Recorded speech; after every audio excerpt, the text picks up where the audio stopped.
It's story time. மிஸ்ஸாவை பழி வாங்க ஜம்பு என்ன திட்டம் போட்டுச்சு, அந்த திட்டம் வெற்றி அடைஞ்சிச்சான்னு இந்த பகுதியில் பார்க்கலாம். இது வரைக்கும் நம்ம சேனலுக்கு சப்ஸ்கிரைப் பண்ணலைன்னா உடனே சப்ஸ்கிரைப் பண்ணி பக்கத்தில் இருக்கிற பெல் பட்டனை கிளிக் பண்ணுங்க. ஸ்டோரி டைம் தமிழ் சேனலுக்காக உங்களுடன் ரவிசங்கர் பாலச்சந்திரன். கதையை கேட்கலாம் வாங்க.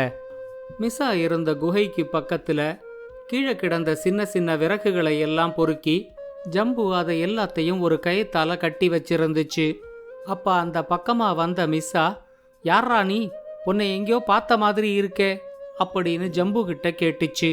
ஜம்பு ரொம்ப பணிவான குரல்ல, என்ன நீங்க எங்கேயுமே பார்த்துருக்க முடியாது, நான் பிறந்ததுலேருந்து இந்த மலையை விட்டு கீழே இறங்கினதே இல்லை, இப்பதான் முதல் முறையா இந்த விறகு கட்டை கொண்டு போய் கீழே கொடுக்கறதுக்காக மலையை விட்டு இறங்க போறேன். இத்தனை நாளா எங்கிட்ட தேனும் தினைமாவும் வாங்கிக்கிட்டு ஒரு குரங்கு தான் இந்த வேலையெல்லாம் செஞ்சுக்கிட்டு இருந்துச்சு. 2 வாரம் முன்னாடி அந்த குரங்கு இறந்து போனதுலேருந்து இந்த வேலையெல்லாம் இப்ப நானே செய்யற மாதிரி ஆயிடுச்சு அப்படின்னு ரொம்ப வருத்தத்தோட சொல்லிச்சு. உடனே மிஸ்ஸா அதுகிட்ட, ஓ, இந்த விறகு கட்டை கீழே கொண்டு போய் கொடுத்தா நீ தேனும் தினைமாவும் கொடுப்பியா? அப்ப நானே அதை கொண்டு கீழே கொடுத்துட்டு அந்த தேனையும் தினைமாவையும் நானே வாங்கிக்கிறேன் அப்படின்னு சொல்லிச்சு.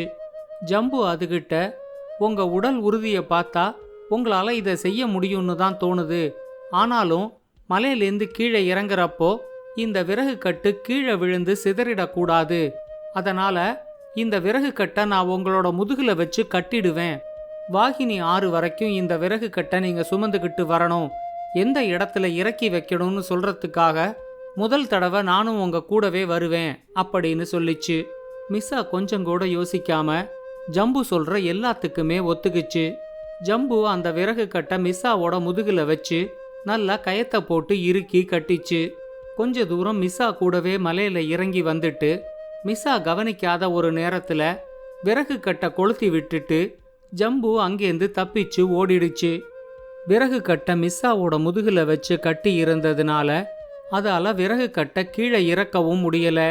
சூடு பொறுக்க முடியாம மிஸ்ஸா அலறிக்கிட்டே மலையிலேருந்து கீழே இறங்கி வந்து வாகினி ஆத்துக்குள்ள ஒரே பாய்ச்சலா பாஞ்சிச்சு. விறகுல இருந்த நெருப்பெல்லாம் அணைஞ்சதுக்கு அப்புறமா ரொம்ப கஷ்டப்பட்டு தன்னோட முதுகுல கட்டி இருந்த விறகுகளை அவிழ்த்து கீழே போட்டுச்சு. ஆனா இப்ப மிஸ்ஸாவோட நடு முதுகுல ஒரு பெரிய தீக்காயம் ஏற்பட்டிருந்துச்சு. வலியும் எரிச்சலும் பொறுக்க முடியாம அது வாகினி ஆற்றங்கரை ஓரமாவே ஊளையிட்டுக்கிட்டே உக்காந்துக்கிட்டு இருந்துச்சு. இப்ப மிஸ்ஸாவுக்கு இது ஜம்புவோட வேலையா இருக்குமோ அப்படின்னு கொஞ்சம் சந்தேகம் வர ஆரம்பிச்சுது. அந்த குரங்கும் பார்க்கறதுக்கு கிட்டத்தட்ட ஜம்பு மாதிரி தானே இருந்துச்சு. ஒருவேளை இதை ஜம்பு செஞ்சிருந்தான்னா அவனை சும்மா விடவே கூடாது, முதுகுல இருக்கிற காயமெல்லாம் ஆறின உடனே ஜம்புவுக்கு நாம யாருன்னு காட்டணும் அப்படின்னு நினைச்சுக்கிச்சு.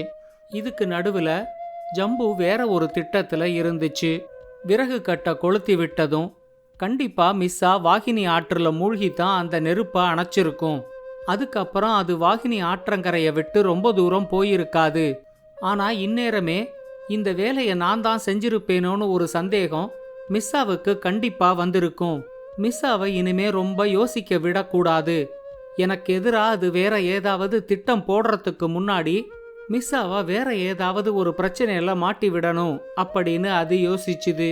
மருதாணி இலைகளை பறிச்சு அரைச்சு அதை தன்னோட உடம்பெல்லாம் பூசிக்கிட்டு இப்ப ஜம்பு ஒரு செங்குரங்கா மாறிடுச்சு. அது 2 பெரிய தேங்காய் சிரட்டைகளை எடுத்துக்கிட்டு ரோப்பாவையும் போகனையும் தேடி கரடி குகைக்கு வந்துச்சு. முழுசா செங்குரங்கா மாறி இருந்த ஜம்புவை ரோப்பாவாலையும் போகனாலையுமே அடையாளம் கண்டுபிடிக்க முடியல. அது ரோப்பா கிட்ட, பாட்டி என்னவோ புதுசா சமைச்சிருக்கீங்க போல இருக்கு, வாசனை ரொம்ப தூரத்துக்கு வருது அப்படின்னு கேட்டப்பதான் வந்திருக்கிறது ஜம்புனே ரோப்பாவுக்கு தெரிஞ்சிச்சு. என்னடா இது, ஆள் அடையாளமே தெரியாம செங்குரங்கா மாறிட்ட, நான் அடிபட்டு படுத்ததுலேருந்து ரொம்ப நாளா நல்ல சாப்பாடு சாப்பிடலன்னு போகன் சொல்லிக்கிட்டே இருந்துச்சு, அதனாலதான் இன்னைக்கு புதுசா ஒரு பலகாரம் செஞ்சிருக்கேன் அப்படின்னு சொல்லி புதுசா செஞ்ச பலகாரத்தை ஜம்புவுக்கும் கொஞ்சம் கொடுத்துச்சு. அதை சாப்பிட்டு பார்த்த உடனே ஜம்புவோட மனசுல ஒரு திட்டம் வந்துச்சு. இந்த பலகாரம் ரொம்ப நல்லா இருக்கு பாட்டி, இந்த தேங்காய் சிரட்டையிலையும் எனக்கு கொஞ்சம் கொடுங்க அப்படின்னு கேட்டு கையில எடுத்துக்கிட்டு போன ஒரு கொட்டாங்கச்சி நிறைய அந்த பலகாரத்தை வாங்கிக்கிச்சு. இன்னொரு கொட்டாங்கச்சியில என்ன இருக்கு அப்படின்னு ரோபா கேட்டப்போ, அதை நான் உங்ககிட்ட வந்து சொல்றேன் அப்படின்னு சொல்லிட்டு 2 கொட்டாங்கச்சியையும் மூடி எடுத்துக்கிட்டு ஜம்பு அங்கேருந்து கிளம்பிச்சு. வாகினி ஆற்றங்கரை ஓரமாதான் மிஸ்ஸா எங்கேயாவது இருக்கும் அப்படின்னு எதிர்பார்த்து ஜம்பு வாகினி ஆற்றங்கரை ஓரமாவே நடந்து வந்துச்சு. மிஸ்ஸா இருந்த இடத்த கண்டுபிடிக்கிறதுக்கும் ஜம்பு ரொம்ப கஷ்டப்படவே இல்லை. வாகினி ஆற்றங்கரை ஓரமா போகும்போது வலி தாங்க முடியாம குரங்கு அழற சத்தம் கேட்ட உடனேயே அந்த இடத்துல தான் மிஸ்ஸா இருக்குன்னு ஜம்பு புரிஞ்சுக்கிச்சு. தூரத்துல ஒரு சின்ன குரங்க பார்த்த உடனேயே அது ஜம்புவா இருக்குமோங்கிற சந்தேகம் மிஸ்ஸாவுக்கு வந்துச்சு. உடனே அது இருந்த இடத்துலேருந்து, டேய் உன்னை சும்மா விடமாட்டேன்டா அப்படின்னு கத்திக்கிட்டு ஜம்பு இருந்த இடத்துக்கு வேகமா ஓடி வந்துச்சு. ஆனா ஜம்பு கொஞ்சம் கூட பயப்படாம, யாருங்க நீங்க, ஏன் அடிபட்ட மாதிரி இந்த கத்து கத்துறீங்க அப்படின்னு மிஸ்ஸா கிட்ட கேட்டுச்சு. இப்ப மிஸ்ஸா அதுகிட்ட, ஆமா அடிதான் பட்டிருக்கு, எல்லாம் உன்ன மாதிரியே ஒரு குரங்கு பண்ண வேலை, நான் கூட ஒரு நிமிஷம் நீ தான் அதுன்னு நினைச்சிட்டேன் அப்படின்னு சொல்லிச்சு. இப்ப ஜம்பு அதுகிட்ட, நீங்க தப்பா நினைச்சிட்டீங்க, நான் இதான் முதல் தடவையா உங்களை பார்க்கறேன், நான் யார் வம்பு தும்புக்கும் போறதில்ல, நான் இந்த வாகினி ஆற்றங்கரையில தான் சுத்திக்கிட்டு இருப்பேன், என் மனைவி சமைச்சு கொடுத்த பலகாரத்தை இங்க வச்சுக்கிட்டு சாப்பிட்றதுனா எனக்கு ரொம்ப பிடிக்கும், அதுக்காகத்தான் நான் இங்க வந்திருக்கேன் அப்படின்னு சொல்லிச்சு. இப்ப மிஸ்ஸா அதுகிட்ட, என்ன பலகாரமா, எனக்கும் கொஞ்சம் கொடு, எப்படி இருக்குன்னு நான் பார்க்கறேன், நான் பலகாரமெல்லாம் சாப்பிட்டு ரொம்ப நாள் ஆகுது அப்படின்னு சொல்லிச்சு. ஜம்பு கொட்டாங்கச்சியை திறந்து ரோபா சமைச்சு கொடுத்த பலகாரத்தை கொஞ்சம் மிஸ்ஸாவுக்கு கொடுத்துச்சு. மிஸ்ஸா அதை சாப்பிட்டு பார்த்துட்டு, ஐயோ இத மாதிரி ஒரு பலகாரத்தை நான் என் வாழ்நாளில் சாப்பிட்டதே இல்லை, இது அவ்வளவு சுவையா இருக்கு, அதான் இன்னொரு கொட்டாங்கச்சியிலையும் வச்சிருக்கியே, அதையும் எனக்கே கொடுத்துடு, நான் சாப்பிட்டுடுறேன் அப்படின்னு சொல்லிச்சு. இப்ப ஜம்பு அதுகிட்ட, ஐயையோ இந்த கொட்டாங்கச்சியில் இருக்கிறது பலகாரம் இல்லைங்க, அது மூலிகை பேஸ்ட்டு, எங்க மாமியாருக்கு முதுகுல கொஞ்சம் தீக்காயம் பட்டுடுச்சு, எரிச்சல் தாங்காம ரொம்ப துடிக்கிறாங்க, அவங்களுக்காகத்தான் வைத்தியர்கிட்ட சொல்லி இந்த மூலிகை பேஸ்ட்டை வாங்கிக்கிட்டு போறேன், 2 தடவை முதுகுல தடவுனா போதும், முதுகுல இருக்கிற புண்ணெல்லாம் ஆறிடும், எரிச்சலும் அடங்கிடும் அப்படின்னு சொல்லிச்சு. இப்ப மிஸ்ஸா அதுகிட்ட, ஐயையோ என் தங்கமே, உன்னை அந்த கடவுள் எனக்காகவே அனுப்புன மாதிரி இருக்கு, வாய்க்கு ருசியா பலகாரம் கொடுத்த, எனக்கும் முதுகுல தீப்புண் இருக்கு, எரிச்சல் தாங்க முடியாம நானும் ரொம்ப கஷ்டப்படுறேன், தயவு செஞ்சு அந்த மூலிகை பேஸ்ட்டை என் முதுகுலையும் கொஞ்சம் போட்டுட்டு மிச்சம் இருக்கிறத உங்க மாமியாருக்கு எடுத்துக்கிட்டு போ அப்படின்னு சொல்லிச்சு. ஜம்பு அதுக்கு ஒத்துக்காம, இந்த கொட்டாங்கச்சியில இருக்கிறது என்னோட மாமியாருக்கு மட்டும்தாங்க சரியா இருக்கும், உங்களுக்கு இன்னொரு நாள் நான் பேஸ்ட் கொண்டு வரேன் அப்படின்னு சொல்லி கொஞ்சம் இழுத்தடிச்சிச்சு. இப்ப மிஸ்ஸா அதுகிட்ட, நான் ரொம்ப பேஸ்ட் எடுத்துக்க மாட்டேன், நீ கொஞ்சமா போட்டா போதும், தயவு செஞ்சு இல்லைன்னு சொல்லிடாத அப்படின்னு கெஞ்சிக்கிட்டே குப்புறப்படுத்து கொஞ்சமாவது பேஸ்ட் போடு அப்படின்னு முதுக காட்டிச்சு. ஜம்பு மிஸ்ஸா கிட்ட, ஆரம்பத்துல கொஞ்சம் எரியும், கொஞ்ச நேரம் பொறுத்துக்கோ, அதுக்கப்புறம் சரியாயிடும் அப்படின்னு சொல்லிக்கிட்டே அந்த கொட்டாங்கச்சியை திறந்து அதுக்குள்ள இருந்த மிளகாய் பேஸ்ட்டை எடுத்து மிஸ்ஸாவோட முதுகுல தீக்காயம் பட்ட இடத்துல தடவிச்சு. மிஸ்ஸா இப்ப அதுகிட்ட, ஆமாப்பா நீ சொன்ன மாதிரி எரியுது, ஆனா கொஞ்சம் எரியல, நல்லாவே எரியுது, தாங்கவே முடியல அப்படின்னு சொல்லிக்கிட்டு மறுபடியும் ஊளையிட ஆரம்பிச்சுது.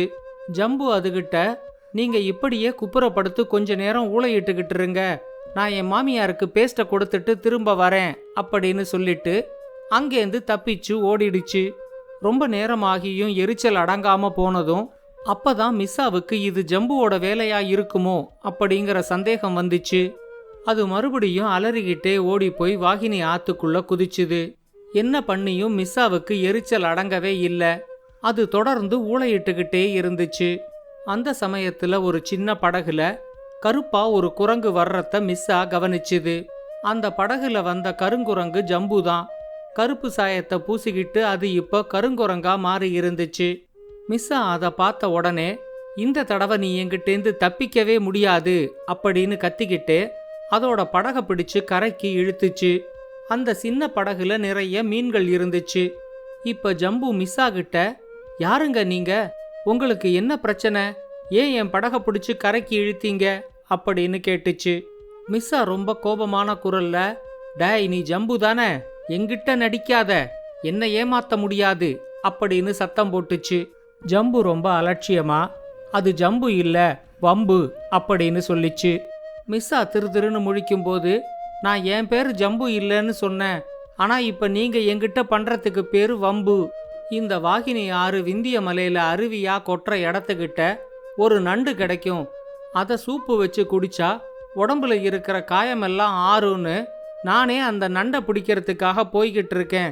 நீங்க என்கிட்ட தகராறு பண்ணிக்கிட்டு இருக்கீங்க அப்படின்னு சொல்லிச்சு. ஆனா மிஸ்ஸா இந்த தடவை எந்த குரங்கு கிட்டையும் ஏமாறுறதுக்கு தயாரா இல்ல. அது ஜம்பு கிட்ட, அப்படியா, அப்ப நீ என்னையும் அந்த இடத்துக்கு கூட்டிக்கிட்டு போ, நானே அந்த நண்டை பிடிச்சி நானே சூப்பு வச்சு குடிச்சுக்கிறேன் அப்படின்னு சொல்லிச்சு. ஆனா ஜம்பு அதுகிட்ட, ஏங்க இந்த படகை பார்த்தீங்களா, இதுவே ஒரு சின்ன படகு, இந்த படகுல நிறைய மீன் வேற இருக்கு, இது என்னோட பாரத்தையே தாங்காது, உங்களையும் இந்த படகுல என்னால ஏத்திக்க முடியாது, நீங்க என் கூட வரணும்னா நீங்க வேற ஒரு படகு கட்டி அதுல தான் வரணும் அப்படின்னு சொல்லிச்சு. மிஸ்ஸா ஜம்பு கிட்ட, ஆமா நீ சொல்றதும் சரிதான், இந்த படகு ஏன் பாரத்தையும் தாங்காது, ஆனா புதுசா ஒரு படகை கட்டுறதுக்கு நான் மரத்துக்கு எங்க போவேன் அப்படின்னு கேட்டுச்சு. இப்ப ஜம்பு அதுகிட்ட, இது மட்டும் மரப்படகா என்ன, இந்த வாகினி ஆத்துல கிடைக்கிற களிமண்ணுல படகு கட்டினா அது மரப்படகை விட உறுதியா இருக்கும், என் படகும் களிமண் படகு தான், நான் தான் இந்த படகை கட்டுனேன் அப்படின்னு சொல்லிச்சு. ஜம்பு சொன்னதை மிஸ்ஸா அப்படியே நம்பிடுச்சு.